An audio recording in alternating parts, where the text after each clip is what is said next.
محمد یا رب صلی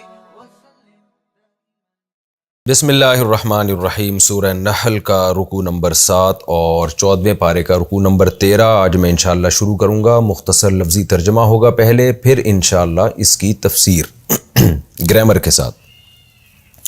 اعوذ باللہ من الشیطان الرجیم، بسم اللہ الرحمن الرحیم۔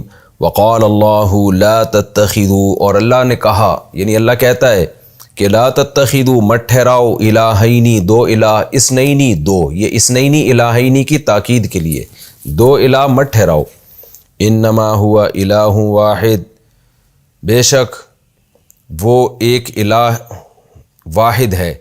انما ہوا، یہ ہوا ضمیر شان کہلاتی ہے، بے شک بات یہ ہے کہ الہ واحد، ایک ہی الہ ہے۔ اور یہ مبتدا بھی ہو سکتی ہے، نہیں وہ جو یعنی جو اللہ ہے الہ ہے، ایک ہے، واحد ایک ہے۔ دو ترجمے ہو سکتے ہیں کہ صرف اور صرف، انما کا معنی ہوتا ہے صرف، کہ انما ہوا بے شک بات یہ ہے کہ الہ واحد، کہ الہ جو ہے وہ ایک ہے۔ لیکن یہاں پر اشکال ہوگا کہ یہ یعنی جو الہ ہے نا، یہ نکرہ ہے اور نکرہ مبتدا نہیں بنتا۔ یہ پھر گرامر کی آپ پیچیدگیوں میں چلے جائیں گے، تو اتنی زیادہ میں نے ڈیٹیل سے آپ کو گرامر بتائی نہیں ہے۔ آپ اس کا سیدھا سیدھا ترجمہ یوں کریں، ہوا الہ واحد، ہوا کا مطلب وہ اللہ الہ واحد، ایک الہ ہے جو واحد اکیلا ہے۔ فَإِيَّايَ فَارْهَبُونَ، پس میرے مجھ ہی سے ڈرو۔ ایایا کا معنی جیسے ہم نے بتایا تھا، ایاک نعبد، ہم تیری ہی عبادت کرتے ہیں۔ تو یہ آبجیکٹ جب شروع میں آ جاتا ہے تو اس میں حصر کا معنی ہوتا ہے، ہی جسے ہم کہتے ہیں نا کہ میری ہی عبادت۔ تو فَإِيَّايَ فَارْهَبُونَ، فَارْهَبُونَ اصل میں تھا ارہبونی، ارہب کا معنی ہوتا ہے خوف زدہ ہونا، ڈرنا۔ راہب ہے نا عیسائیوں میں، راہب جو اللہ سے ڈرنے والے ہوتے تھے، جن کی جمع رہبان آتی ہے، تو اس سے آپ کو یاد رہے گا۔ ارہب الف سائلنٹ ہو گیا، فرہب، اور جمع فرہبو، فرہبو ڈرو تم، نی مجھ سے، تو نون کے بعد یا کو حذف کر دیا، پس مجھ ہی سے ڈرو۔ وَلَهُ مَا فِي السَّمَاوَاتِ، اور اسی کے لیے ہے جو کچھ آسمانوں میں ہے، وَالْأَرْضِ اور زمین میں، وَلَهُ الدِّينُ وَاصِبًا، اور اسی کے لیے دین ہے واصب۔ واصب کہتے ہیں دائمی چیز کو جو لازم ہو، ہٹنے والی نہ ہو، یعنی دائمی ایک چیز کسی کے ساتھ پیوست رہے تو اس کو واصب کہا جاتا ہے، واصب صاد کے ساتھ۔ تو کیا مطلب؟ دین سے مراد ہے اطاعت، فرما برداری، کیونکہ دین بھی نام ہے نا کسی کے طریقہ حیات کو فالو کرنا، تو مذہب کو دین کہتے ہیں نا اسی وجہ سے۔ تو وَلَهُ الدِّينُ، اسی کے لیے اطاعت، اس لیے اس کا آسان ترجمہ ہوگا اطاعت، فرما برداری، اور اسی اللہ کے لیے اطاعت ہے واصباً، لازمی طور پر، یعنی لازمی طور پر اطاعت اگر کسی کی جائے گی تو صرف اللہ کی جائے گی، اللہ کے سوا کسی بھی کی بھی اطاعت لازمی طور پر نہیں ہے، وہ کسی عارضے کی وجہ سے لازم کر دی گئی ہے۔ حقیقی اطاعت کا اہل صرف اور صرف اللہ ہے، کیونکہ ہم سب اس کے غلام ہیں۔ أَفَغَيْرَ اللَّهِ تَتَّقُونَ، تو کیا اللہ کے علاوہ سے تم ڈرو گے؟ وَمَا بِكُم مِّن نِعْمَةٍ، اور جو کچھ ہے تمہارے پاس یعنی نعمت، فَمِنَ اللَّهِ، تو وہ ہے اللہ کی طرف سے، یعنی فَهُوَ مِنَ اللَّهِ، ہوا محذوف ہے یہاں پر۔ ثُمَّ پھر، إِذَا مَسَّكُمُ الضُّرُّ، جب چھوتی ہے تم کو مصیبت، فَإِلَيْهِ تَجْأَرُونَ، تو اسی کی طرف تم عاجزی کرتے ہو۔ تجأرون، جأرا، جئر یجأر سے، تجأر کا معنی ہوتا ہے کسی کی طرف تضرع، عاجزی کر کے پناہ حاصل کرنے کی کوشش کرنا، تو تضرع کرنا تاکہ آپ کو پناہ ملے۔ تو جب کوئی مصیبت تمہیں پہنچتی ہے تو اسی سے تم عاجزی کرتے ہو کہ اس مصیبت سے تمہیں بچا لے۔ ثم اذا کشف الضر عنکم، پھر جب وہ تم سے مصیبت کو دور کر دیتا ہے، کشف کا معنی کھول دیتا ہے یعنی دور کر دیتا ہے۔ اذا فریق، اذا کا معنی اچانک، فریق منکم، تم میں سے ایک فریق، بربہم یشرکون، اپنے رب کے ساتھ شرک کرنے لگتا ہے، لیکفروا بما آتیناہم، تاکہ وہ کفر کرے، انکار کرے ان نعمتوں کا جو ہم نے اس کو دی ہیں۔ لیکفروا میں لام عاقبت کا کہلاتا ہے، میں نے کئی بار اس کو ایکسپلین کر چکا ہوں، یعنی یہ جو تم کام کرتے ہو اس کا رزلٹ یہ نکلتا ہے، لیکفروا، جس کا رزلٹ یہ نکلتا ہے کہ تم ناشکری کر رہے ہوتے ہو ان نعمتوں کی جو ہم نے تمہیں دی ہے۔ فتمتعوا، پس تم مزے اڑاؤ، تمتع متاع کہتے ہیں دنیا کا ساز و سامان، تمتعوا دنیا کے عیش کرو، دنیا کے ساز و سامان سے یعنی نفع حاصل کرو، تو اس کا سادہ ترجمہ کیا جاتا ہے مزے اڑاؤ۔ فتمتعوا فسوف تعلمون، ان قریب تمہیں پتہ چل جائے گا۔ وَيَجْعَلُونَ لِمَا لَا يَعْلَمُونَ نَصِيبًا، اور یجعلون یہ لوگ بناتے ہیں لما اس چیز کے لیے، لا یعلمون جس کو یہ خود نہیں جانتے، اس چیز کے لیے کیا بناتے ہیں؟ نصیباً ایک حصہ بنا دیتے ہیں، نصیب حصے کو کہتے ہیں، مما رزقناہم اس رزق میں سے جو ہم نے دیا ہے، یعنی وہ مخلوق جس کو یہ خود بھی نہیں جانتے اس مخلوق کے لیے نصیباً ایک حصہ بنا دیتے ہیں اس روزی میں سے جو ہم نے ان کو دی ہے۔ تفسیر میں اس کی ڈیٹیل انشاءاللہ آئے گی۔ تاللہ اللہ کی قسم، لتسألن تم سے ضرور بالضرور سوال کیا جائے گا، عما کنتم تفترون، افطرا کئی بار یہ لفظ آ چکا ہے، اس افطرا کے بارے میں جو تم گھڑتے ہو، اس جھوٹ کے بارے میں جو تم گھڑتے ہو۔ وَيَجْعَلُونَ لِلَّهِ اور بناتے ہیں یہ لوگ اللہ کے لیے البنات بیٹیاں، یہاں بناتے کا مطلب ٹھہراتے ہیں، یعنی اللہ کے لیے بیٹیاں ٹھہراتے ہیں۔ سبحانہ وہ ہر عیب سے پاک ہے، وَلَهُمْ مَا اور ان کے لیے وہ چیز ہے، یشتہون جو یہ چاہتے ہیں، اشتہا خواہش کو کہتے ہیں، یعنی ان کے لیے وہ ہے جو یہ چاہتے ہیں، اور اللہ کے لیے ٹھہراتے ہیں یہ بیٹیاں۔ تفسیر میں انشاءاللہ ڈیٹیل۔ وَإِذَا بُشِّرَ اور جب ان کو خوشخبری سنائی جاتی ہے، أَحَدُهُمْ ان میں سے کسی ایک کو، بِالْأُنْثَى لڑکی کی، ذکر لڑکے کو کہتے ہیں، انثیٰ لڑکی کو، جب ان میں سے کسی ایک کو لڑکی کی خوشخبری سنائی جاتی ہے، ظَلَّ وَجْهُهُ مُسْوَدًّا، ظَلَّ کا معنی ہوتا ہے سارا دن کسی کام میں رہنا، جیسے میں نے پہلے بھی اس کو ایکسپلین کیا تھا، ظَلَّ زَيْدٌ قَائِمًا زید سارا دن کھڑا رہا، تو اس معنی میں یہ لفظ قرآن میں بہت جگہ استعمال ہوا ہے۔ وجہہ چہرہ، مسودن سواد عربی میں سیاہ کو کہتے ہیں، اور افعلال جب باب آتا ہے نا، اس ودا اصل میں تھا اس ودادا، یس ودیدو، اس ودادن، اس کا معنی سیاہ ہونا، تو مسودہ اصل میں تھا مسودیدن، مفتعلن سے ملتا جلتا ہے، تو اس کا معنی سیاہ، یعنی سیاہ چیز کو مسودن کہا جائے گا۔ تو ظل وجہہ مسودن، اس کا چہرہ سیاہ رہتا ہے سارا دن، یوں ہم ترجمہ کریں گے، اس کا چہرہ سارا دن سیاہ رہتا ہے۔ وَهُوَ كَظِيمٌ اور وہ گھٹ رہا ہوتا ہے غم سے۔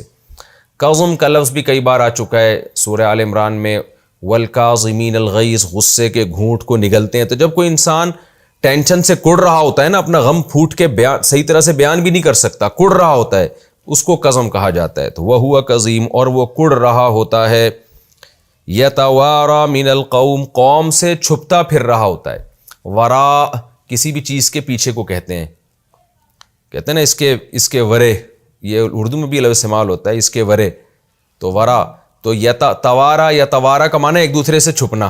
باب تفاعل میں جب کوئی مادہ جاتا ہے تو اس میں یہ ہو جاتا ہے کہ یعنی چند لوگ ایک کام میں شریک ہو جائیں نا، تو اصل میں تھا یتواریو، تو یتوارا من القوم، کیونکہ قوم کے مقابلے میں یہ چھپ رہا ہے، قوم اس کو گویا دیکھنے کی کوشش کر رہی ہے اور یہ اس کے مقابلے میں چھپ رہا ہے، تو یہ باب تفاعل والا معنی پایا جاتا ہے، یتوارا من القوم، اس لیے اس کا سادہ با محاورہ ترجمہ کیا جاتا ہے جو بالکل اس لفظ کو ایکسپلین کرے صحیح طرح سے، کہ قوم سے چھپتا پھرتا ہے۔ تو چھپتا پھرتا کا مطلب گویا قوم کی اس پہ نظر پڑ سکتی ہے لیکن یہ چھپتا پھر رہا ہوتا ہے۔ تو یتوارا من، اس سے آپ عربی کی بلاغت کا اندازہ لگائیں کہ کیسے کیسے یعنی ایک ایک لفظ میں پورے پورے معنی سموئے ہوئے ہوتے ہیں۔ یتوارا من القوم، یہ قوم سے چھپتا پھر رہا ہوتا ہے، من سوء ما اس چیز کی برائی کی وجہ سے، بشر بہ جس چیز کے ذریعے اس کو خوشخبری دی گئی ہے، یعنی جس چیز کے ذریعے اس کو خوشخبری دی گئی ہے اس کی برائی کی وجہ سے، یعنی وہ اتنی بری خوشخبری اس کی نظر میں ہے کہ اس کی وجہ سے یہ سارا دن قوم سے چھپتا پھرتا ہے۔ ایمسکوہ کہ کیا یہ اس کو روکے، یعنی جو بیٹی پیدا ہوئی ہے، جو بچہ پیدا ہوا ہے، اس کو ویسے تو وہ لڑکی ہے، اس کے لیے یمسکو ہا ہونا چاہیے نا، لیکن ہو ولد کی تعویل میں، جیسے ہم کسی کے ہاں بھی بیٹی بھی پیدا ہوتا ہے، ہم کہتے ہیں نا فلاں کے یہاں بچہ ہوا ہے، پھر لوگ پوچھتے ہیں کہ لڑکا ہے یا لڑکی، تو اس میں جنس کے لحاظ سے اس کو بچہ کہا جاتا ہے، تو عربی میں بھی ولد کہا جاتا ہے، وہ لڑکا ہو یا لڑکی ہو۔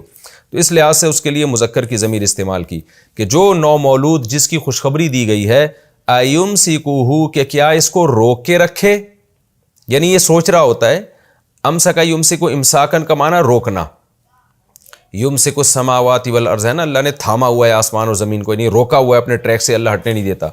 ایمسکوہ علی ہون کہ کیا روک کے رکھے اس بچی کو، علی ہون ذلت پر، یعنی ذلت کے ساتھ اس کو برداشت کرے، روک کے لے اپنے پاس، پالے اس کو، ام یدسہ یا اس کو دفن کر دے، دسا یدسو مٹی میں دفن کرنا، فی تراب مٹی میں، یہاں بھی وہی مٹی کا لفظ مزید تاکید کے لیے، ام یدسہ فی التراب یا اس کو دفن کر دے مٹی کے اندر، الا خبردار سنو، ساء بہت ہی برا ہے وہ چیز، یحکمون جس کا یہ فیصلہ کرتے ہیں،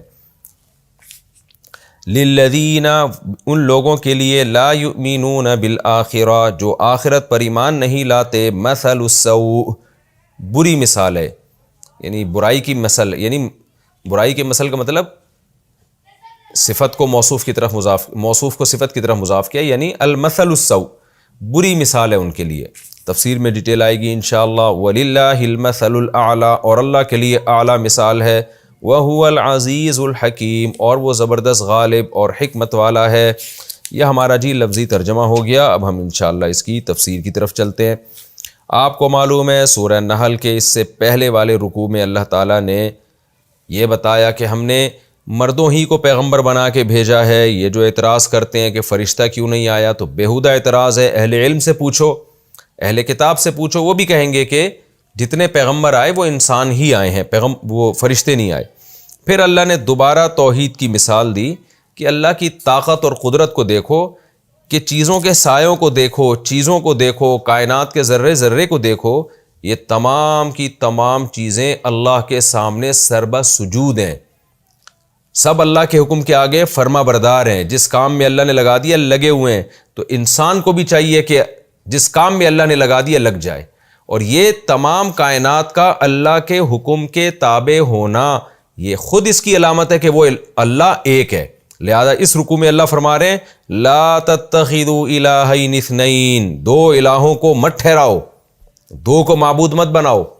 یہ پوری کائنات ایک ہی خدا کے سامنے سجدہ کر رہی ہے، دو نہیں ہو سکتے، ورنہ کچھ ایک کی مان کے چل رہے ہوتے، کچھ دوسرے کی مان کے چل رہے ہوتے، تو اس میں نظام میں ٹکراؤ ہو جاتا۔ تو یہ پوری کائنات سائے کیسے ترتیب سے سمٹ رہے ہیں، تو یہ پوری کائنات کا ذرہ ذرہ بتا رہا ہے کہ ہمیں چلانے والا، ہمارے نظام کو سنبھالنے والی ایک طاقت ہے، ایک طاقت ہے، وہ دو نہیں ہے۔ اس لیے اللہ نے فرمایا کہ اللہ کہتا ہے، کس سے کہتا ہے، یعنی مخلوق سے اور پیغمبروں سے، مخلوق سے پیغمبروں کے ذریعے اور پیغمبروں سے براہ راست کہتا ہے لا تتخذوا الہین اثنین، دو الہ مت ٹھہراؤ۔ اس سے دلالت النص سے پتہ چلتا ہے کہ جب دو ٹھہرانا جائز نہیں ہے تو دو سے زیادہ تو بطریق اولا ناجائز ہے۔ دیکھیں ایک اصطلاح یاد کر لیں، دلالت النص۔ آج کل جو نئے نئے مجتہدین آ رہے ہیں نا، یہ فقہی اصطلاحات سے واقف نہیں ہوتے، تو بہت سی جگہوں پہ یہ قرآن و سنت کی غلط تشریح کر رہے ہوتے ہیں۔ دلالت النص کہتے ہیں ایک حکم قرآن میں یا حدیث میں واضح نہیں ہے، لیکن تھوڑی سی بھی عقل رکھنے والا سمجھ جائے گا کہ جب یہ ناجائز ہے تو اس سے اوپر کی چیز تو بطریق اولا ناجائز ہوگی۔ اس کی مثال میں بار بار دیتا ہوں کہ وَلَا تَقُلْ لَهُمَا اُفٍّ، اللہ فرماتے ہیں ماں باپ کو اف مت کرو۔ تو کیا مطلب، جب اف جیسا ہلکا لفظ بھی ان کو تکلیف دینے کے لیے استعمال نہیں کیا جا سکتا، تو مارنا، گالیاں دینا یہ تو بطریق اولا حرام ہے، اور یہ اسی آیت سے پتہ چل رہا ہے۔ اب کوئی کہے کہ ماں باپ کو برا بلا کہنا، مارنا، پیٹنا، معاذ اللہ، اس کا اس آیت میں کوئی تذکرہ نہیں ہے، یہ دوسرے دلائل سے ثابت ہے کہ یہ ناجائز ہے۔ قرآن و حدیث میں دوسرے مقامات پہ ہم کہیں گے نہ دوسرے مقامات پہ بھی، اور خود اس آیت سے بھی ثابت ہے، اور 100% اس آیت سے ثابت ہے جس میں آتا ہے کہ لا تقل لہما اف، تو اس میں صرف اف کا تذکرہ نہیں ہے، اس میں اف سے اوپر کی تمام چیزیں خود بخود داخل ہیں۔ تو اس کو دلالت النص کہتے ہیں کہ آیت بطریق اولا واضح طور پر بیان کر رہی ہے کہ جب یہ حرام ہے تو وہ بطریق اولا حرام ہے۔ تو یہاں بھی ایسا ہی ہے کہ جب دو معبود اللہ کو پسند نہیں ہے، دو کو معبود بنانا، دو معبود ہوتے تو نظام عالم تباہ ہو جاتا، تو دو سے زیادہ تو بطریق اولا پھر تو بڑی بڑی جنگیں ہوتی۔ تو اس لیے اللہ نے فرمایا کہ دو کو معبود مت بناؤ، یعنی دو یا دو سے زیادہ کو۔ انما ہوا الہ واحد، بے شک وہ صرف ایک ہی معبود ہے، فَإِيَّايَ فَارْهَبُونَ، پس مجھی سے ڈرو۔ اللہ کی کیسی رحمت ہے، اللہ ہمیں خود کہہ رہے ہیں کہ مجھ سے ڈرو، حالانکہ اللہ کو تو یہ بتانے کی ضرورت ہی نہیں ہے۔ کوئی بہت بڑا بادشاہ ہوتا ہے، کوئی پاورفل ہوتا ہے، وہ لوگوں کو نہیں بتاتا، لوگ اس کی جو طاقت اور قوت دیکھ کے خود ہی ڈر رہے ہوتے ہیں اس سے، بلکہ یہ معیوب سمجھا جاتا ہے کہ کوئی محلے کا بدماش ہو اور وہ آپ کو کہہ رہا ہو کہ آپ مجھ سے ڈریں۔ لوگ کہتے ہیں یار اس کا مطلب یہ ہمیں حکم دے رہا ہے کہ ہم ڈریں، یعنی اس میں گویا پاور نہیں ہے، یہ ترغیب دے رہا ہے ہمیں۔ اس میں طاقت ہوتی تو اس کو کہنے کی ضرورت ہی نہ ہوتی، لوگ خود بخود ڈر رہے ہوتے۔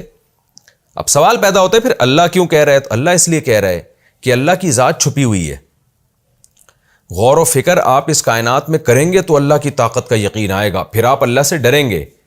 اگر غور و فکر نہیں کریں گے تو غفلت میں آپ کی زندگی ختم ہو جائے گی، پھر آپ اللہ سے نہ ڈریں گے اور نہ اس کے خوف کی وجہ سے گناہ چھوڑیں گے۔ اس لیے اللہ نے کہا کہ مجھ سے ڈرو۔ اور میں بار بار یہ بات بتاتا ہوں کہ جب اللہ کہتے ہیں نا مجھ سے ڈرو، تو حقیقت یہ ہے کہ اللہ کوئی ڈرنے کی چیز نہیں ہے، اصل میں تو اللہ محبت کرنے کی چیز ہے۔ جو ذات ہے نا اللہ تعالیٰ کی، وہ اس قابل ہے کہ اس سے محبت کی جائے۔ ڈرنے کا علماء مطلب بیان کرتے ہیں، جہاں بھی اللہ کہہ رہا ہے مجھ سے ڈرو، تو مطلب یہ ہے کہ میری نافرمانی سے ڈرو، کیونکہ میں اصل تو انعام کرنے والا، اپنے بندوں سے محبت کرنے والا، ان پر عطائیں کرنے والا، گناہوں کو معاف کرنے والا ہوں، لیکن جب کوئی مجھے بار بار میری نافرمانی کرتا ہے، توبہ نہیں کرتا اور مجھے منانے کی کوشش نہیں کرتا، تو پھر میرا انتقام جوش میں آتا ہے۔ تو اس لیے ڈر کا پہلو بھی رکھو، اور صرف مجھی سے رکھو، میرے علاوہ کسی سے نہیں ڈرو۔ میرے علاوہ کسی سے نہ ڈرنے کا مطلب بھی یہ ہے کہ جہاں میرا حکم آ رہا ہو، پھر اس حکم کے مقابلے میں کوئی اس قابل نہیں ہے کہ ڈرا جائے۔ اس میں وہ طبعی خوف جو انسان کو جنگلی جانوروں سے، چوروں سے، ڈاکوؤں سے ہوتا ہے، وہ طبعی خوف اس میں داخل نہیں، وہ تو پیغمبروں کو بھی ہوا ہے۔ موسیٰ علیہ السلام نے جب دیکھا کہ لاٹھی سانپ بن گئی ہے تو آپ دوڑنے لگے خوف کی وجہ سے، تو یہ طبعی چیز ہے، یہ اس آیت کے مفہوم میں داخل نہیں ہے۔ یہاں ڈر سے وہ ڈر مراد ہے جو معبود کا خوف، معبود والا خوف، کہ وہ اسباب سے ہٹ کے سب کچھ کر سکتا ہے، ہمیں نقصان پہنچا سکتا ہے۔ مثال کے طور پر دیکھیں، ایک آدمی میں پاور ہی نہیں ہے تو آپ اس سے ڈرتے بھی نہیں ہیں، لیکن وہ بندوق نکال لے گا تو آپ ڈرنا شروع ہو جائیں گے۔ تو یہ ڈر نیچرل ہے، اس کی اس آیت میں نفی نہیں ہے۔ لیکن ایک آدمی کے پاس پاور نہیں ہے، مگر آپ یہ سمجھتے ہو کہ اسے مجھے قتل کرنے کے لیے بندوق نکالنے کی ضرورت نہیں ہے، کلمہ کن کی طاقت سے مجھے قتل کر سکتا ہے، تو پھر آپ جب اس سے ڈریں گے نا، تو یہ وہ ڈر ہے جو صرف معبود سے ڈرنا جائز ہے، معبود کے علاوہ سے جائز نہیں ہے، کیونکہ اللہ واحد وہ ذات ہے جو آپ کو نقصان پہنچانے کے لیے کسی سبب کی محتاج نہیں ہے۔ باقی جتنی مخلوق ہے وہ آپ کو نقصان پہنچانے کے لیے آلات کی اور اسباب کی محتاج ہے، لہذا ان کے پاس آپ کو نقصان پہنچانے کے آلات ہوں گے تو آپ ڈریں گے، نہیں ہوں گے تو آپ نہیں ڈریں گے، تبھی کمزور سے کوئی نہیں ڈرتا۔ لیکن اللہ تعالیٰ جب نقصان پہنچانے کا ارادہ کریں گے تو وہ کسی سبب کا محتاج نہیں ہے، وہ بیٹھے بیٹھے آپ کو موت دے دے، وہ بیٹھے بیٹھے آپ کو مصیبت میں ڈال دے، اور اس کے لیے نہ اس کو ہوائیں چلانے کی ضرورت، جیسے وہ ابراہیم علیہ السلام کو آگ میں بچا سکتا ہے تو ایسے ہی ایک شخص کو بغیر آگ کے جلا بھی سکتا ہے وہ۔ تو یہ والا جو خوف ہے کہ کسی بھی وقت کچھ بھی کر سکتا ہے، وہ یہ خوف صرف اور صرف اللہ سے رکھنے کا حکم ہے، خوب سمجھ لیں، کیونکہ ان آیتوں کا بھی لوگ غلط استعمال کرتے ہیں۔ جب ان سے کہا جائے کہ بھائی تم پہرے داری رکھو یا تم لاک کرو، اپنے مال کی حفاظت کرو اور کچھ چوکیدار رکھو، تو لوگ کہتے ہیں ہم صرف اللہ سے ڈرتے ہیں، کسی اور سے نہیں ڈرتے، اور اس طرح کی آیتیں پیش کرتے ہیں کہ نیک لوگ صرف اللہ ہی سے ڈرتے ہیں۔ تو وہ ڈر کا مفہوم الگ ہے جو یہاں بیان ہو رہا ہے، اور جو عام طور پہ ڈر کا مفہوم لیا جاتا ہے وہ الگ ہے، خوب اچھی طرح اس کو سمجھ لیں۔ آگے اللہ فرماتے ہیں وَلَهُ مَا فِي السَّمَاوَاتِ وَمَا فِي الْأَرْضِ، اسی کے لیے ہے جو کچھ آسمانوں میں اور جو کچھ زمین میں، وَلَهُ الدِّينُ وَاصِبًا، اور اطاعت لازمی طور پر صرف اسی کا حق ہے اور اسی کے ساتھ چمٹی ہوئی ہے ہمیشہ کے لیے، تو صرف اسی کی اطاعت ہوگی، کسی اور کی اگر اطاعت ہوگی تو اس کی اجازت کی بات ہوگی، اس کی پرمیشن کے بعد ہوگی، اور اللہ کا کی اطاعت اور غیر کی اطاعت ٹکرا رہی ہوگی تو پھر غیر کی اطاعت نہیں کی جائے گی، اللہ کی جائے گی۔ افغیر اللہ تتقون، تو اس کے بعد بھی کیا تم اللہ کے علاوہ سے ڈرو گے؟ وما بکم من نعمت، بہت سے لوگ دنیا میں ایسے ہیں وہ کہتے ہیں بھائی ہم کیوں ڈریں، ہم تو بہت اچھے حالات میں چل رہے ہیں، ہمارے ساتھ تو اگر اللہ تعالیٰ ناراض ہوتا یا ہمیں عذاب پہنچانا چاہتا تو ہماری صحت اچھی نہ ہوتی، ہمارے پاس یہ مال اور اولاد کی نعمت نہ ہوتی اور بینک بیلنس نہ ہوتا، سوانیاں نہ ہوتی، تو ہم کیوں ڈریں بھائی؟ اس کا اللہ نے جواب دیا وما بکم من نعمت، جو کچھ نعمت تمہارے پاس ہے فمن اللہ، وہ اللہ ہی کی طرف سے، اللہ نے بھیک میں دی ہے تمہیں۔ تو جب ظاہر ہے کوئی تمہیں بھیک دے سکتا ہے تو وہ بھیک چھین بھی تو سکتا ہے نا، تو جو نعمتوں میں ہے وہ بھی اللہ سے ڈرے۔ ثم اذا مسکم الضر، اور پھر جب تمہیں کوئی مصیبت پہنچتی ہے فإلیہ تجأرون، تو گڑ گڑاتے بھی تو پھر اسی کے سامنے ہو۔ بہت سے لوگ تو ایسے ہی ہوتے ہیں، خدا کے منکر ہوتے ہیں، شرک کر رہے ہوتے ہیں، جب ٹینشن میں آتے ہیں نا پھر خدا ان کو بھی یاد آتا ہے، کوئی ہے طاقت جو مجھے اس مصیبت سے دور کر سکتی ہے۔ یہ میجورٹی کی بات ہو رہی ہے، بہت سے تو بدبخت ایسے ہوتے ہیں جو ان مصیبت میں بھی اللہ ان کو یاد نہیں آتا، لیکن مشرکین مکہ میں تو میجورٹی ایسے ہی تھی کہ وہ اپنے بتوں کو بھی چھوڑ دیا کرتے تھے۔ تو اللہ فرماتے ہیں کہ جب تمہیں کوئی مصیبت پہنچتی ہے تو پھر اسی کی طرف تم تضرع اور عاجزی کرتے ہو۔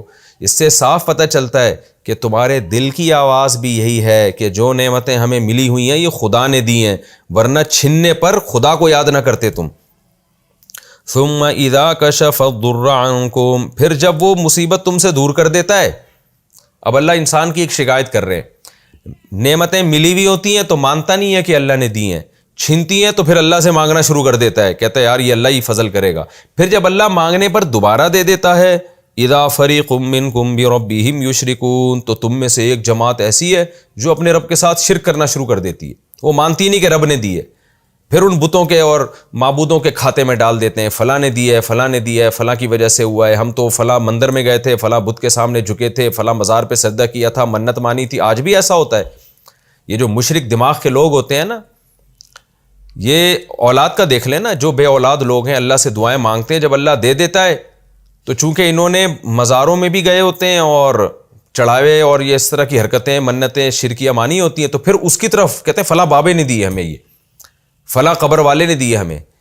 تو اللہ فرماتے ہیں لیکفروا بما آتیناہم، اس کا نتیجہ یہ نکلتا ہے کہ جو نعمتیں ہم ان کو دیتے ہیں نا اس کی یہ ناشکری کر بیٹھتے ہیں۔ ناشکری کا سب سے بڑا درجہ یہ ہے کہ جس نے نعمت دی ہو آپ اس کی طرف نسبت ہی نہ کریں۔ مختلف درجات ہوتے ہیں شکر کے، جس نے نعمت دی آپ کہیں کہ اس نے دی ہے، یہ بھی شکر ہے۔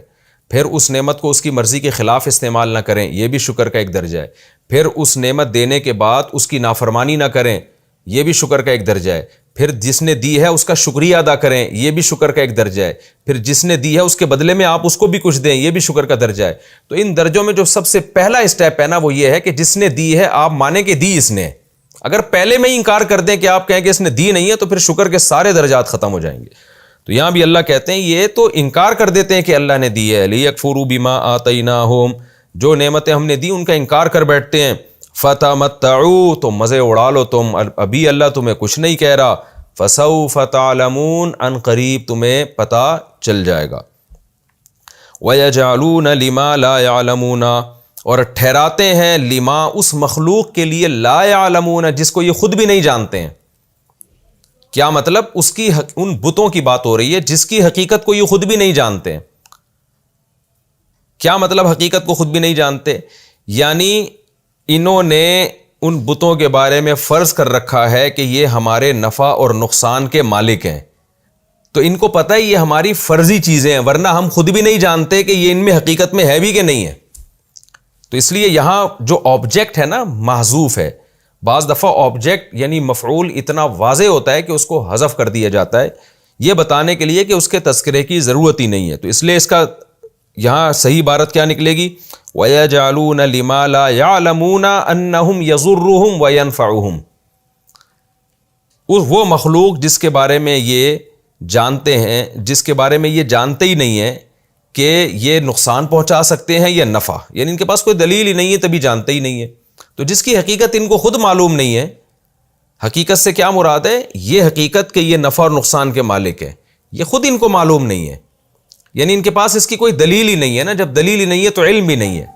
دوسرا مطلب اس کا یہ بیان کیا گیا ہے کہ لما لا یعلمون، یعلمون سے مراد وہ خود بت ہیں، کہ یہ لوگ ٹھہراتے ہیں ان بتوں کے لیے، لا یعلمون، جو بت کچھ بھی نہیں جانتے ہیں، یعنی ان کے پاس علم ہی نہیں ہے۔ پتھر کی بنی ہوئی مخلوق ہے تو کچھ اس کے پاس نالج ہی نہیں ہے، تو ایسے بیکار قسم کے جو معبود ہیں ان کے لیے کیا ٹھہراتے ہیں؟ نصیباً، ایک حصہ، مما رزقناہم، اس رزق میں سے جو ہم نے ان کو دیا ہے۔ تو یہ سورہ انعام میں اس کی تفسیر گزر چکی ہے نا، وَجَعَلُوا لِلَّهِ مِمَّا ذَرَأَ مِنَ الْحَرْثِ وَالْأَنْعَامِ نَصِيبًا فَقَالُوا هَذَا لِلَّهِ بِزَعْمِهِمْ وَهَذَا لِشُرَكَائِنَا، بتوں کے نام پہ وقف کر دیا کرتے تھے۔ تو ظاہر ہے یہ جو چیزیں آپ بتوں کے نام پہ وقف کر رہے ہیں یہ تو اللہ نے آپ کو رزق دیا ہے۔ آج بھی مندروں میں لوگ کرتے ہیں، بتوں کے نام پہ جو چڑھاوے چڑھا رہے ہوتے ہیں، جا کے ان کی چیزیں مٹھائیاں رکھ رہے ہیں، تو یہ اللہ کی دی ہوئی روزی ہے، آپ اس کو اس طرح سے کیوں ضائع کر رہے ہو؟ اور اس مخلوق کو جس کے پاس کوئی نالج ہی نہیں ہے، جو نہ دیکھ سکتے ہیں نہ سن سکتے ہیں، اس کو اتنا پروٹوکول کیوں دے رہے ہو؟ اور اس بیس پہ دے رہے ہو کہ یہ ہماری بگڑی بنائیں گے، تو اس کا مطلب ان کو خدا کے ساتھ آپ شریک کر رہے ہیں۔ تو اللہ فرماتے ہیں تاللہ لتسألن، اللہ کی قسم تم سے ضرور بالضرور پوچھا جائے گا، عما کنتم تفترون، اس جھوٹ کے بارے میں جو تم گڑھ رہے ہو، یعنی تم نے یہ جھوٹ گڑھا ہے کہ یہ ہماری بگڑی بنا سکتے ہیں، لہذا ہم ان کے لیے رزق کا ایک حصہ وقف کریں گے تو یہ خوش ہوں گے، خوش ہو کے اور ہماری بگڑی بنائیں گے۔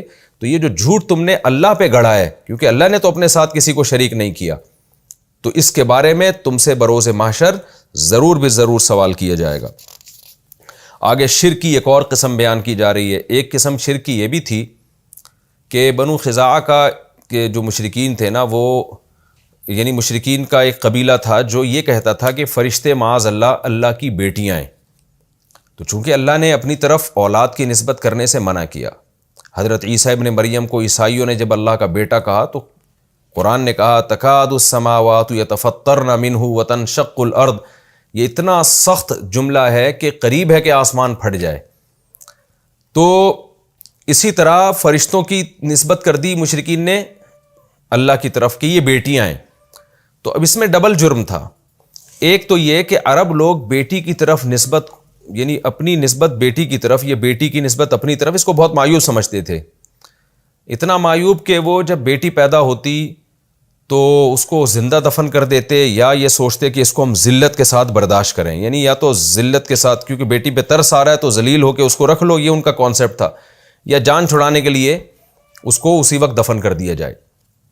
تو اب یہ قرآن کہہ رہا ہے کہ اللہ کی طرف کسی اولاد کی نسبت کرنا تو ویسے ہی بڑا جرم ہے، لیکن پھر بیٹی کی نسبت جو اپنی طرف کرنا پسند نہیں کرتے، وہ نسبت تم اللہ کی طرف کرو گے تو تمہارے خیال کے مطابق بھی بڑا جرم ہے۔ دیکھیں اللہ کی طرف حقیقت میں تو چاہے بیٹے کی نسبت کی جائے، بیٹی کی نسبت کی جائے، برابر ہے، لیکن آپ ایسی مخلوق کی نسبت کریں جس کی نسبت اپنی طرف کرتے ہوئے عار محسوس کر رہے ہوں، تو یہ آپ کے عقیدے کے مطابق بھی بڑا جرم ہے۔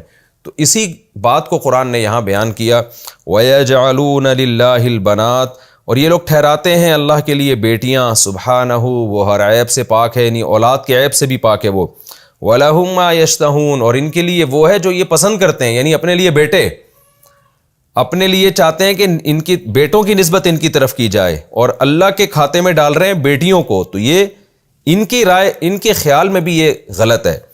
وَإِذَا بُشِّرَ أَحَدُهُمْ، اور ان کی اپنی حالت یہ ہے کہ جب ان میں سے کسی ایک کو بِالْأُنْثَىٰ، لڑکی کی خوشخبری سنائی جاتی ہے، وَلَّا وَجْهُهُ مُسْوَدًّا، تو ان کا چہرہ سارا دن سیاہ رہتا ہے، اتنا ذلت محسوس کرتے ہیں، وَهُوَ كَظِيمٌ، اور وہ غم سے گھٹ رہا ہوتا ہے، تو اتنا زیادہ یہ ذلت محسوس کرتے ہیں۔ تو اس ذلت کے باوجود، یعنی دیکھیں جب کسی قوم کا کوئی نظریہ ہوتا ہے نا تو اس پر حجت اسی نظریے کے مطابق تمام کی جاتی ہے۔ یہ مطلب ہرگز قرآن کا نہیں ہے کہ بیٹی کی اپنی طرف نسبت کرنا یہ عیب ہے، اس کی تو ظاہر ہے قرآن و سنت نے نفی کی۔